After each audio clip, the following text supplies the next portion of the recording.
guys, Baby Doll Soaps and Things, back with my colorism project. I told you guys this is going to be a project that I'm going to definitely keep covering because it is something that needs to be talked about.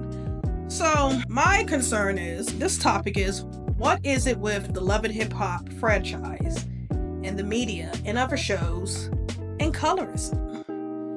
As you know, colorism, as I did with my last Love and Hip Hop video between Amara La Negra and Florence Eluche, what I showed and the banter between the women, we need to talk about this.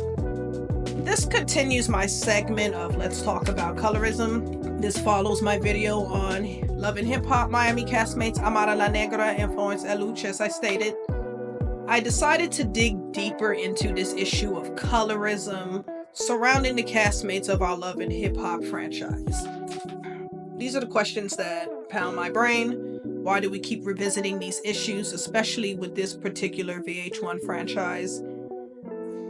If you watch reality TV show, if you watch any of the Love and Hip Hop franchises, then you tuned in on Monday, January 20th, 2025, and you saw the latest feudal episode between Reggaeton and Compa sensations Amara La Negra and Florence Eluche at mutual friend Shay Johnson's Healthy Hand Tea Party event. The women not only traded insults and expletives, they were accusations of jealousy of one having a lighter skin tone than the other, and another accusing one of self-hate and selling bleaching creams to black women teaching them self-hate.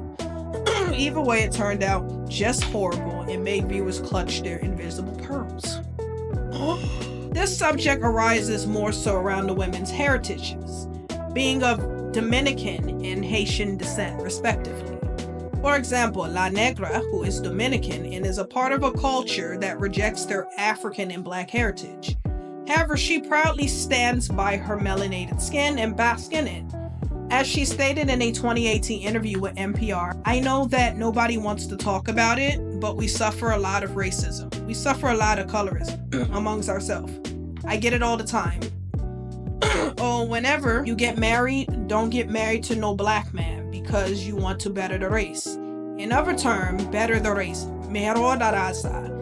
That's the term used a lot in Latin culture in regards to bettering the race. Mejor la raza.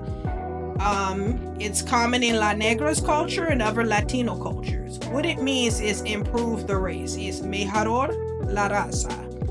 I remember years ago on Tariq Nasheed was talking with a Puerto Rican guy on the chats, and the guy had the nerve to say that La Raza means proud of race. No, it doesn't.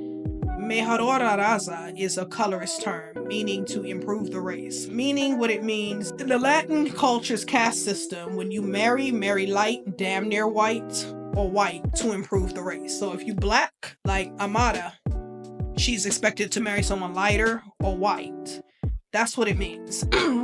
An example of this is shown also in a famous painting from 1895 called Ham's Redemption by a Brazilian-based Spanish painter by the name of Modesto Brancos.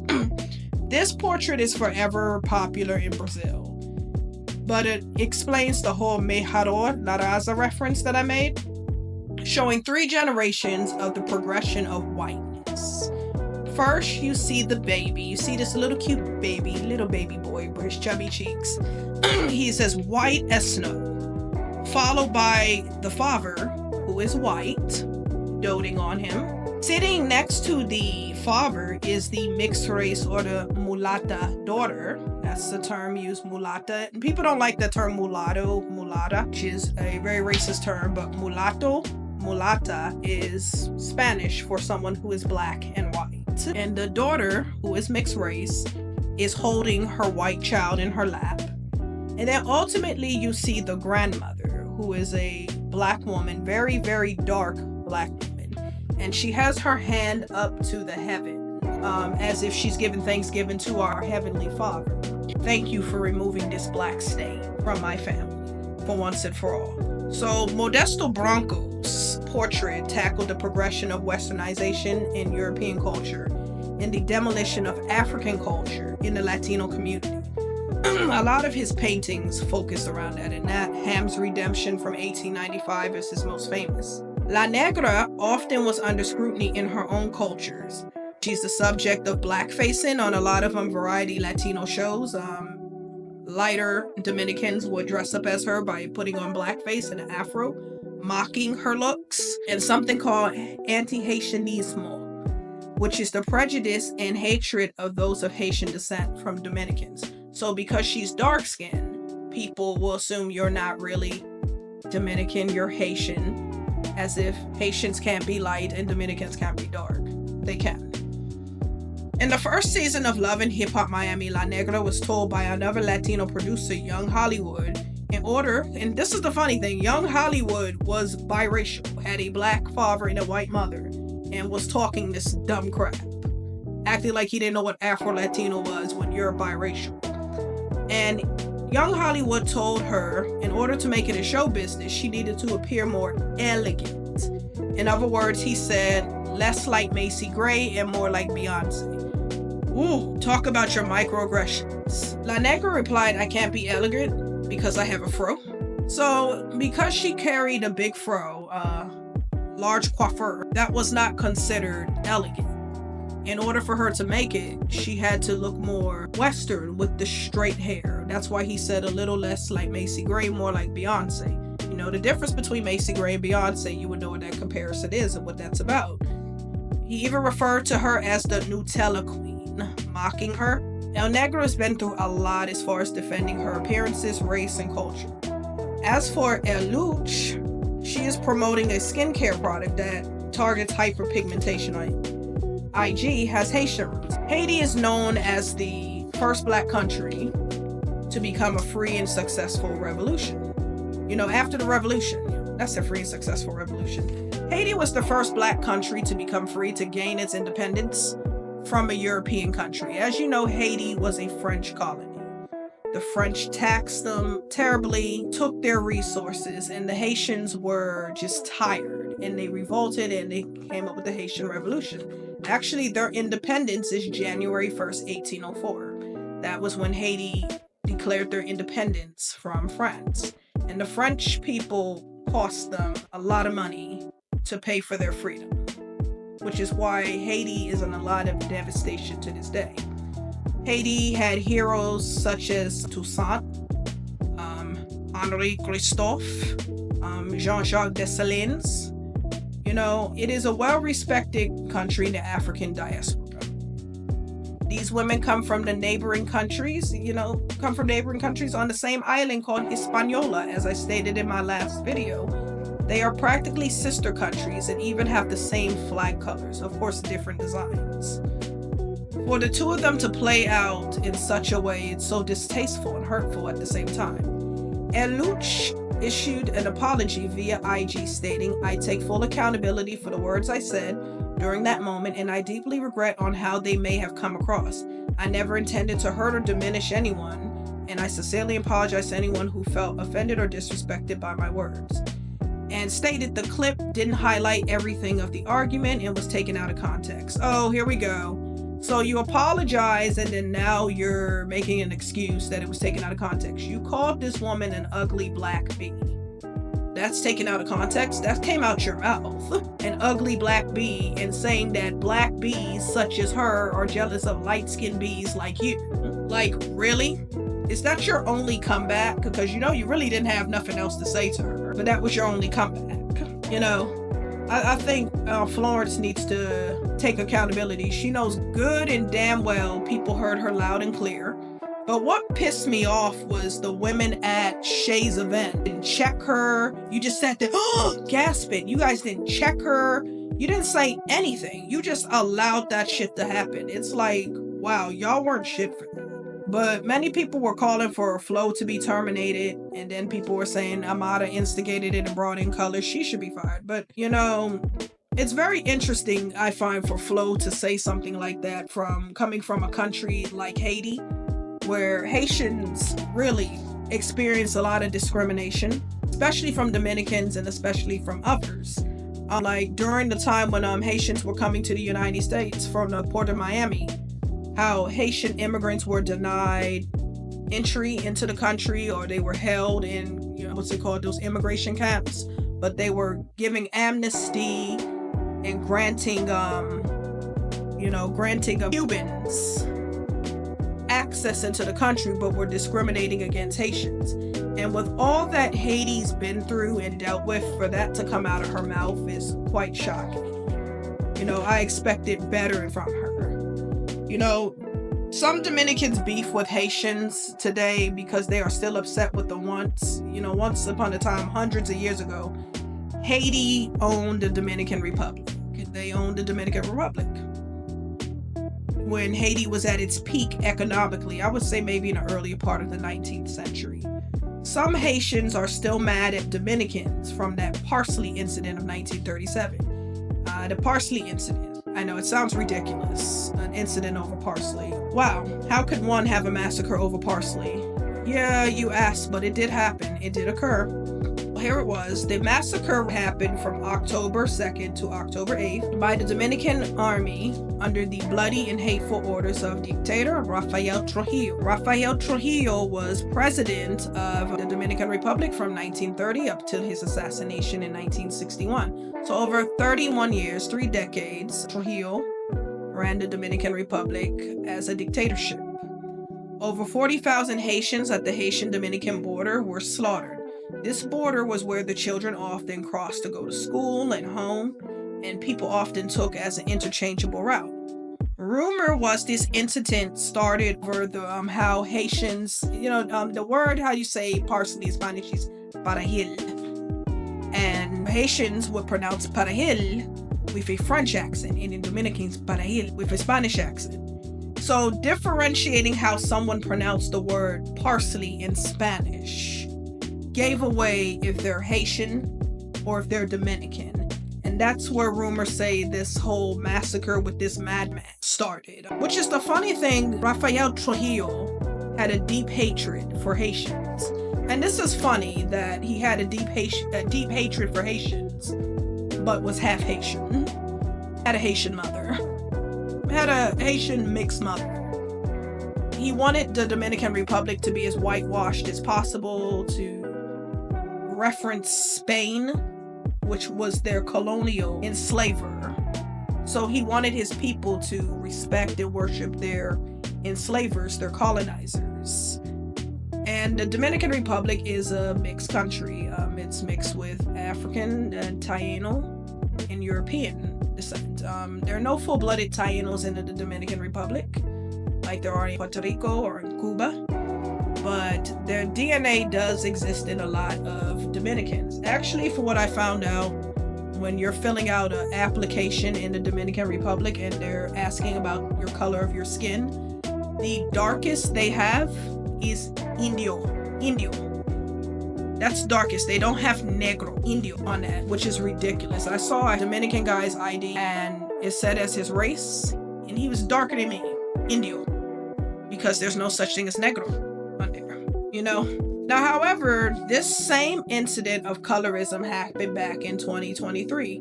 This happened on the Love and Hip Hop Atlanta franchise between Erica Meaningless. Oh, excuse me. Did I say Erica Meaningless? Erica Mena, who is of Dominican and Puerto Rican descent, and reggae sensation Spice, who is Jamaican with a racial slur. The women got into a heated argument, which ended with Mena calling Spice, whose birth name is Grace Hamilton, a blue monkey, and heckling her with monkey and sound effects and laughter. Many say the network fired Mena over the slur. However, some sources say she was fired for other reasons, but she wasn't fired immediately. This segment brought on a colorist sit-down with the Atlanta castmates, hosted by the lovely Dr. Sarah L. Webb, the founder of Colorism Healing. Spice is no stranger to colorism and the insults. Even, I would say, back 2016, 2018, one of those years, she conducted a project where she temporarily used makeup to lighten her skin and wore blue contacts and a blonde wig. This was a part of a song called Black Hypocrisy. Spice's project angered the likes of castmates such as Mimi Faust, who believed Spice was promoting a negative image to black women with skin lightening. So the song was called Black Hypocrisy. Pretty much Spice was saying, You hate me because I'm dark skinned. But if I lighten myself and whiten myself, you have a problem. And that's usually the issue in the black community. You crack on somebody with dark skin, but when they bleach themselves, you still talk shit about them. So that's black hypocrisy. And her and Mimi got into a fight with that. And Mimi, being a lighter skinned black woman, I think failed to understand where Spice was coming from. Because Mimi was like, well, I'm black. I know what black is. My mother fought. Here's the thing. And this is what I've heard from a lot of light-skinned people. It is so disrespectful. When a dark-skinned person is talking about their issue being dark-skinned and talking about the pain, shut up and listen.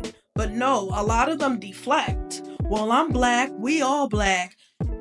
You don't understand. She's not talking about black the race. She's talking about black as in her skin and how her skin color is hated because she is not fair. And Mimi really pissed me off because she was not fucking hearing it. It was like she was like, la la la la, la la la la. I can understand you were mad at the idea because I thought Spice was crazy. And at one point, Spice was actually seriously thinking. There's an episode of her where she went to speak to a dermatologist about permanently stripping away her skin so she can be fairer. And the doctor told her, I would have to refer you to a psychiatrist as to why you would want to do something like that, which Spice took offense to, but you can't take offense to that because why would you want to do that? And even with plastic surgery, doctors refer you to a plastic surgeon as to why you're doing what you're doing. Not a plastic surgeon, a therapist. They refer you to a therapist to check why mentally you are going through these transformations with your body to look the way that you want to look.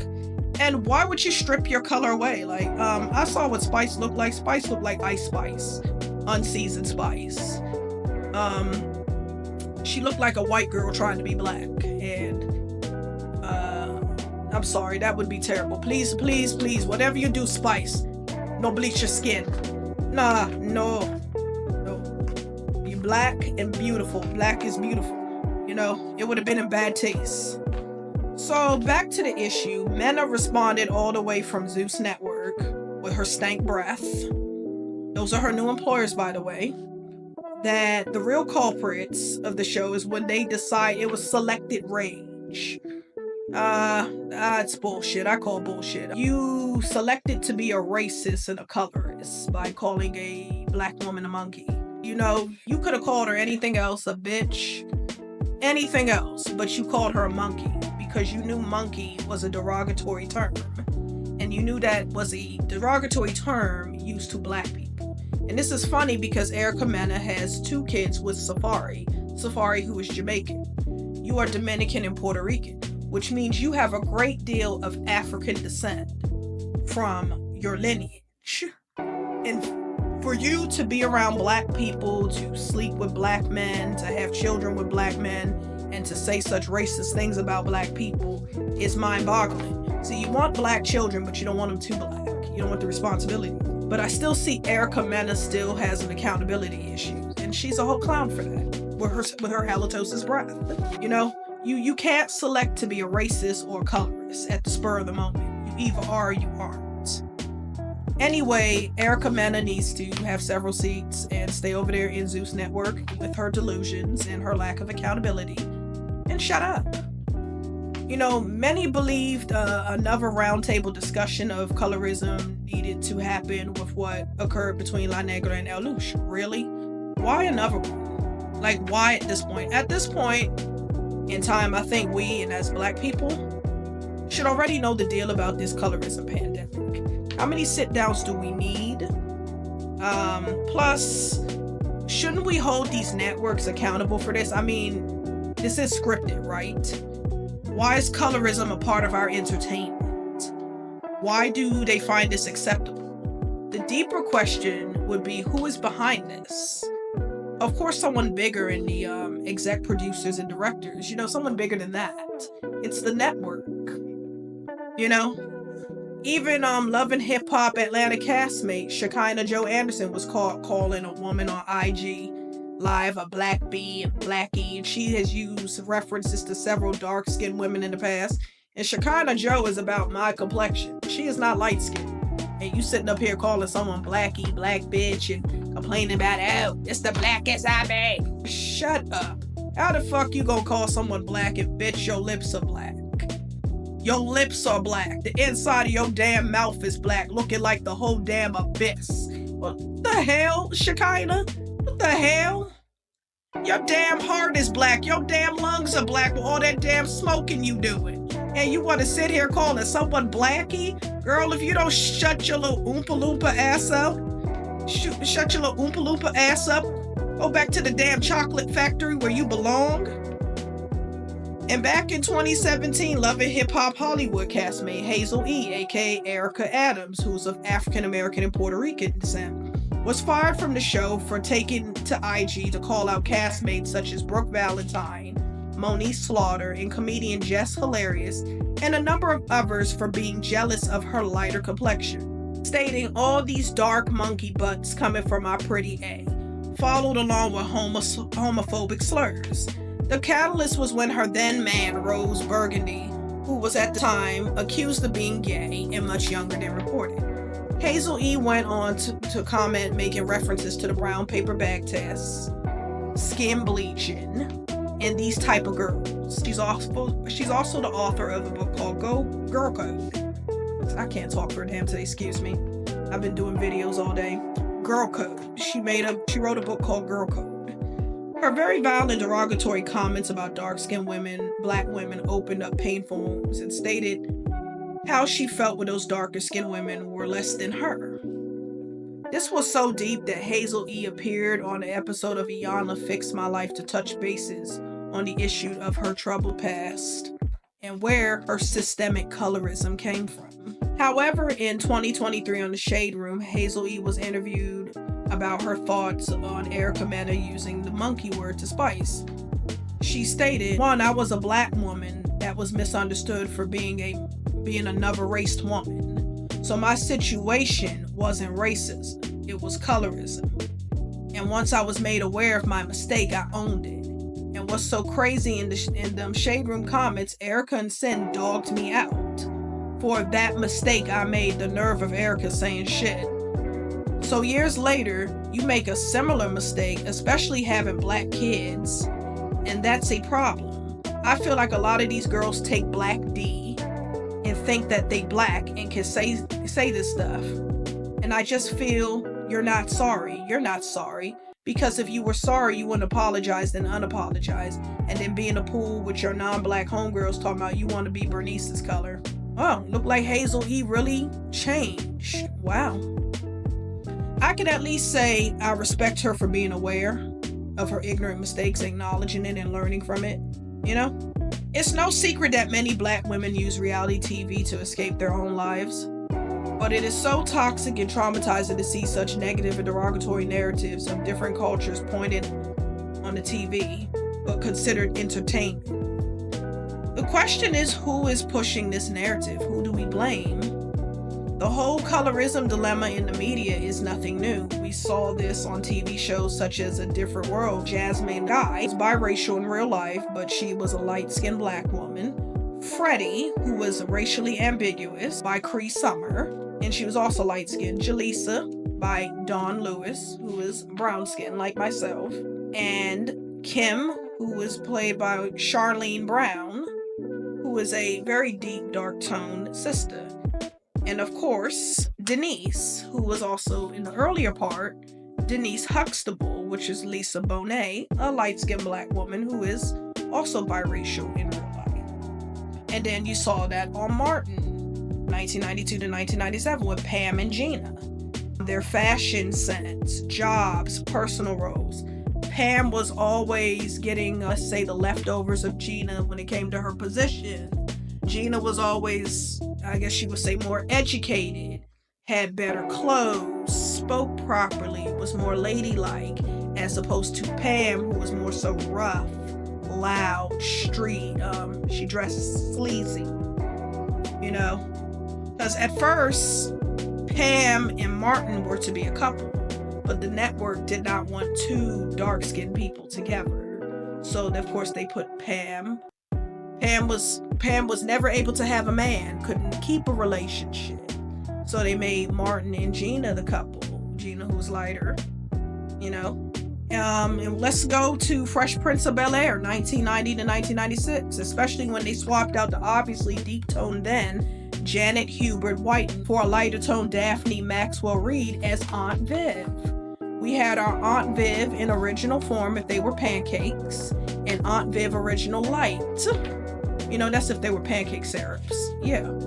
The same thing happened with Family Matters in 1998 when Jo Marie Payton, who was a chocolate skin woman, was replaced with Judy Ann Elder as matriarch Harriet Winslow. And last but not least, my wife and kids for 2000 to 2005, Jazz Ray Cole, who was the original Claire Kyle, was darker skinned and was swapped out in the second season.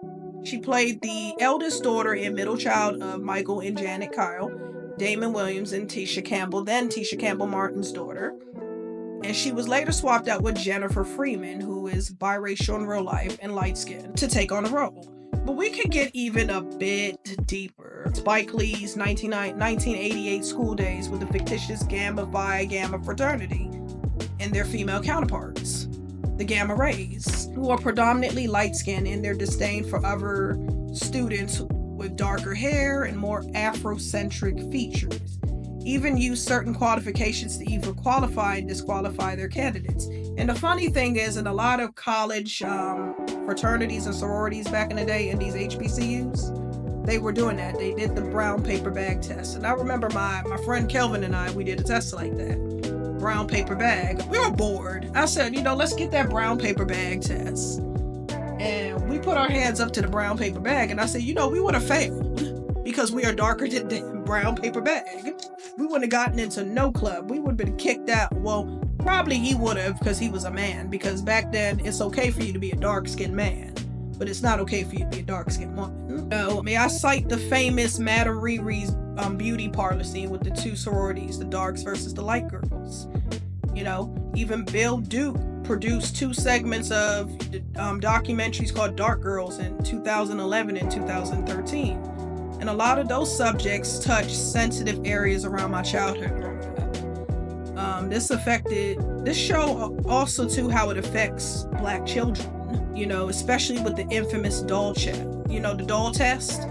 Who's the good doll? Who's the bad doll? Who's the pretty doll? Based on skin tone. Wow. I can name a few others, This is going to be a very long video because I want to get this out. I know in Crazy Rich Asians, the Asian community had a problem with how the movie did not represent all kinds of Asians, especially darker Asians, because people think colorism is only just in the Black community. No, it's in the Latino community, it's in the Asian community, where darker Asians are being discriminated against.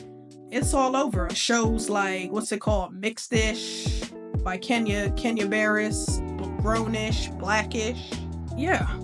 I could go on and on about things. I'll talk about, there was an episode on Basketball Wives between Evelyn Lozada and Basketball Wife OG. OG, her name is a Nigerian name. And so she goes by OG. And I believe Evelyn Lozada referred to OG as a monkey or some shit like that. And I remember I was talking about that on my Facebook page. And this ignorant bitch that I went to high school with named Sade, I can tell Sade is light skin praising. Oh, well, that's what OG's black ass gets. And Evelyn stated pretty much she's not a racist because she too is an Afro-Latina. The same thing that Erica Mena tried to pull when I'm not racist, I'm Afro-Latina, after calling Spice Blue Monkey. So now you're Afro-Latina, and that gives you the right to call somebody racial names. You were never claiming yourself to be an Afro-Latina. Evelyn Lozada claims she's Puerto Rican. She never claimed herself to be no damn Afro-Latina. And I've seen her parents. Her parents don't look like no damn Afro-Latinos to me. Erica Mena, just because you tan yourself, that don't make you no Afro-Latina. That's bullshit. And then she's like, are you saying what? Afro-Latinos? What are Afro-Latinas then? They're not Latinas? I said Afro-Latinos are Black women that speak Spanish. They're from Latin America. She was like really stupid. I knew her in high school, and I'm surprised she turned out being a dumbass. I could see why she did hair and all that stuff, but I wouldn't want her doing my hair. Her spirit is too negative, and she's too dumb for my taste. Nah, she's dumb. But yeah, what's her name? Jackie Christie was rumored. She's also on Basketball Wives. She was rumored for being colorist and stated that she had a dark-skinned daughter named Takari Lee, from a previous relationship. Takari was very dark-skinned in comparison to the children that she had with NBA husband star Doug Christie. Doug Christie's light skin, and Jackie had lighter children with Doug. And many people have stated that Jackie would treat her dark-skinned daughter like shit as opposed to her lighter children. One time her grandson had medical expenses and her daughter had to, raise a GoFundMe, getting help for strangers to take care of that. Because she knew she wasn't going to get no help from her mother. And even Jackie's younger daughter called out her mom's colorism and called out and confirmed that yes, she treats my sister like crap because she is dark skinned. She has called that out on other episodes of the Basketball Wives, that she pits us against each other. She has said colorist things. My father does nothing. And for a man to sit there and to know that your wife does that and not to correct them is a problem. I personally could not picture being a mother and pitting my children together against each other because of the color of their skin. I think any mother that does some shit like that is trash. You don't, and I mean, the nerve of Jackie, bitch, your ass ain't light. Your ass ain't light with your old raggedy ass, and you got the nerve to sit up here and discriminate between your kids with color? You raggedy bitch. Oh my God. You don't have a right. Any parent that does that has no right to be a parent. Here's the thing, even too, actress Eva Longoria, she stated in her Mexican family that she was the darkest in her family and was treated poorly because of her skin. She was not looked at as being beautiful. She was always told she was not beautiful because she wasn't light. She wanted to be a beauty queen, and she was always discouraged because she wasn't pretty enough because she was too dark. And everybody else in her family was light hair, light features, with the exception of her. But she proved her family wrong by entering a pageant, and she won. But her family members weren't there to see her victory. And Salma Hayek even, admitted that she wasn't given too many roles early in her career due to her being too dark. She was told that she will only be able to play a prostitute because of her complexion and, of course, her curvy body, or she would be a stereotypical Mexican. It's no secret that colorism dates all the way back to the slave trade, to the likes of Willie Lynch and other slave masters. You had the dark-skinned people out in the fields. You had the light-skinned people in the house. I remember, what's her name, Rae Dawn Chong, years ago. I guess she still beefs with Oprah. And I think she said this back in 2013 to Oprah.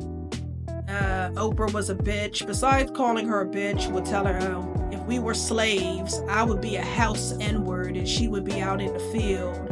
She was so proud. It felt so dignified and saying such crap as if that was so cool. Oh yeah, you'd be a house nigger. La la la la la la la. What? Wow, you can't be serious.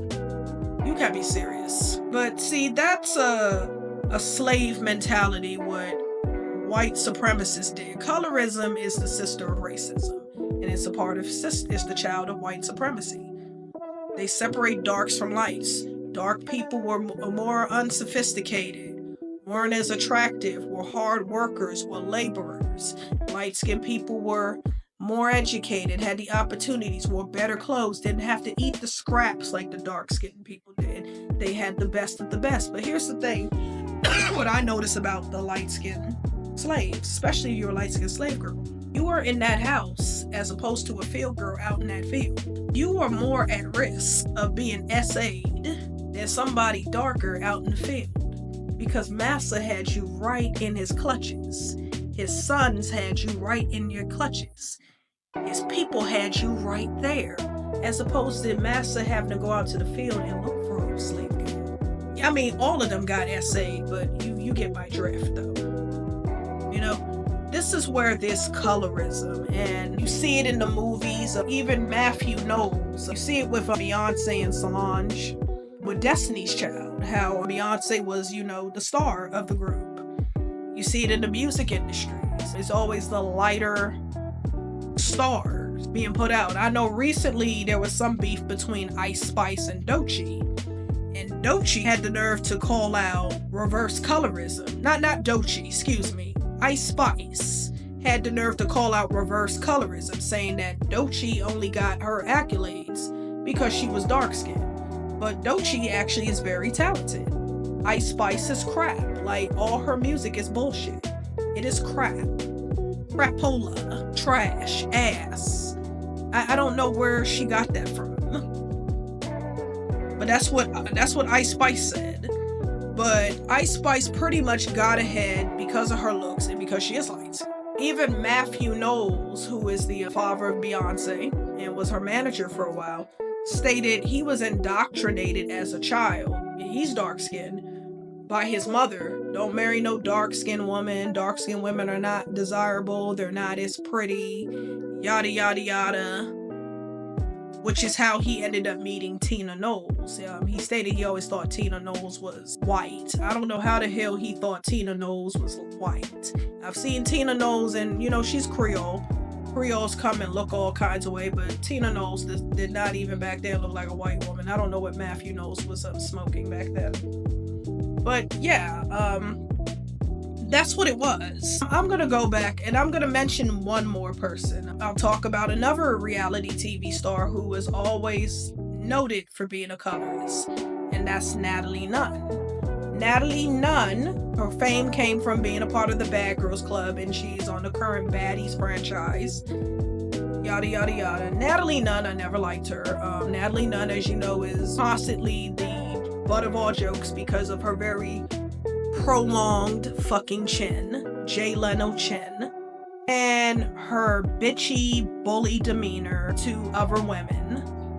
I've never liked Natalie Nunn. I've used to watch the Bad Girls Club back in the day. I've never liked her. Bitch can't fight, and I just never liked her. And she's a colorist. She has referred to dark-skinned black women as monkeys, as apes, stated that dark-skinned women were always jealous of her because she's light-skinned, because she's black, Puerto Rican, and Brazilian, yada, yada, yada. Natalie has made a lot of colorist comments throughout her career.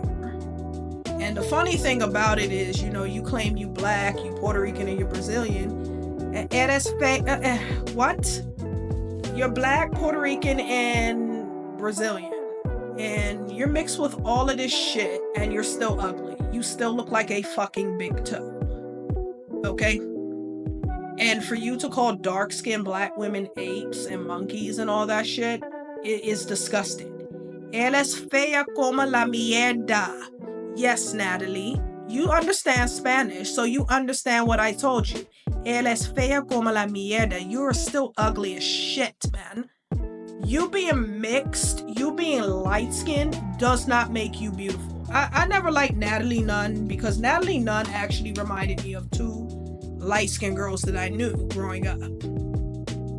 And they were kind of my friends, but they were kind of bullies to me. And I wish back then I wasn't so nice. I had a friend of me by the name of Jasmine Brown that I knew since 5th grade, and she was a light-skinned girl who reminded me of Natalie Nunn. And she used to bully myself and used to bully another friend. And I don't know why we hung around her, because it dawned on me after all these years, she was a fucking bitch. And I should have beat her ass. And maybe if I was raised a little differently, I would have fucked her ass up. Too bad I didn't go to Blair to get my chance to beat her ass. Some chick from DC beat her ass, rightfully so, because she was a bitch. Jasmine used to make comments like that. She used to walk around thinking because she was light-skinned, she was better. But when you made fun of dark-skinned people, she had the nerve to talk shit down to you. But she found it to be okay to make fun of dark-skinned people, calling them apes. Like, she had the nerve one time, I think she called her sister, who I always thought was prettier anyway than her, a monkey when we were kids, and a baboon or whatever. And her sister was so sweet. Nadia was a sweetheart and turned out being very beautiful. She was beautiful then, but she turned out being beautiful now. Much more beautiful now. And then Jasmine was one of those light-skinned girls that felt really, because she was light-skinned, she was better than everybody. But the truth of the matter is, she was a fat little girl, okay, little fat red bone in elementary school, bigger than everybody, and she was fucking insecure and felt the need to go rub her insecurities off on other people. And to this day, that pisses me off, because she used to make fun of my skin, like with the marks and stuff on my skin and all that. I don't know why I was friends with somebody like that, because she was technically a bully, and I should have beat her ass. But God is my witness, if she is anything like what she is today, like that, and she came to me with that smoke, I would have dragged the fuck out of her ass. Because I really feel, in my opinion, people like that, oh, it's a helicopter flying over my head, a plane or something. People like that can't change. And another friend I had, her name was Megan Calhoun. Megan was like that. Megan's mother was dark. Megan had a sister that's, I guess Jasmine was kind of my complexion, maybe a little lighter, but she was darker than Megan. Megan had greenish color eyes, Vanessa Williams-like eyes. And Megan used to call me Blackie, used to call me nappy head, and this bitch hair was nappier than mine, and called me nappy head when we were kids, calling me Blackie. She used to go around saying she was white. She used to talk this way to her mother. I'm white, la la la la la. She talked a lot of reckless shit, and her mother thought that shit was cute. But when she was around her grandmother, she knew good goddamn well not to open her mouth and talk that foolishness, because her grandmother would have stuck her foot so far up her ass, she would have had toes for teeth for that shit. And Megan thought she was all that too, because her eyes were light and she had this little reddish tinge to her hair and all that stuff.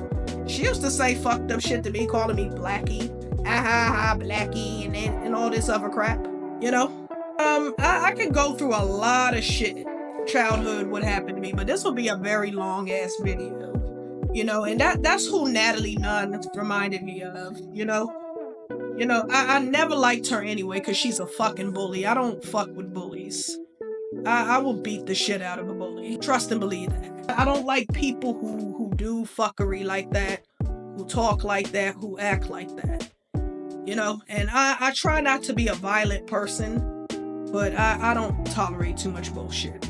So sorry if I seem a bit emotional in my videos, but it's a good thing I am emotional, because then you know it's real.